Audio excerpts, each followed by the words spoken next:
There is a demand creation required for the rest of the economy in terms of the real estate business and the multiplier effect and employment effect, which is done by real estate. So when you say that there is a benefit which is coming to X number of houses, the answer is correct. We are not disputing that. But is it enough?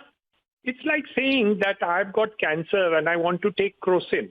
Is crocin enough to cure cancer? The stress fund is not going to be for NCLT and NPA matters, which means the entire national capital region of all the properties, including Amarpali, including Unitech, all these buildings which are there in the NCR, all of them are affected by NCLT or NPA, and hence the benefit of the stress fund will not be available for these projects. So that's the first lapse.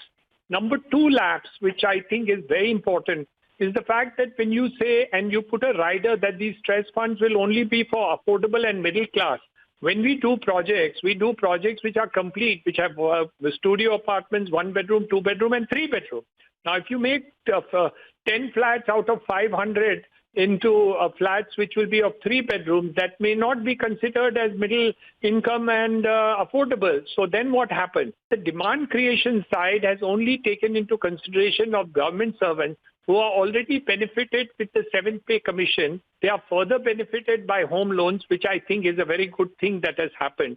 But what happens to the rest of the country? That 45 lakhs amount which had been there is something which was not needed and not proper. Not a single building in the Mumbai region, for example, is going to be benefited under the circumstance with the stress fund, because they all exceed this 45 lakhs limit. All the disruption what real estate had in last couple of years, triple whammy like demonetization, WERA, GST and liquidity crunch, it was an elephant in the room. Everybody can see an elephant in the room. Why can't government can see? We need a treatment now. We can't even wait up to this 2 weeks or 3 weeks or 1 month also, because festival season is coming. Demand creation, why for the government servant only? Look into the economy. I think government has failed to give confidence and good sentiment to the real estate industry and housing projects also. A series of dialogues in last month everywhere. We told them that please remove the 45 lakh cap.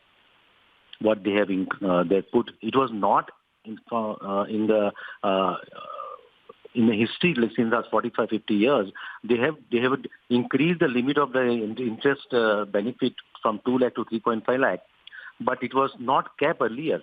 We told them repeatedly that please remove this cap. It was not earlier.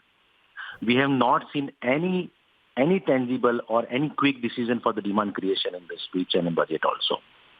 So we are quite upset with today's announcement. They have just scratched the surface. They have not realized the grave situation of the real estate industry today now in India. Firstly, I feel that, this is the signs of, purely impacting on or even giving measures for the real estate sector is a positive sign. But honestly, with the way the market is, it is eventually not enough right now to just give a general perspective. But to have it a more specific and a measurable item is what is, I think, is very, very important in today's scenario. So maybe certain measures as which was being announced, but if had it been announced, like if there is an interest rate reduction of this many percentage, which would have actually boosted the economy more or the market better than just being saying that we are looking at interest rates going down.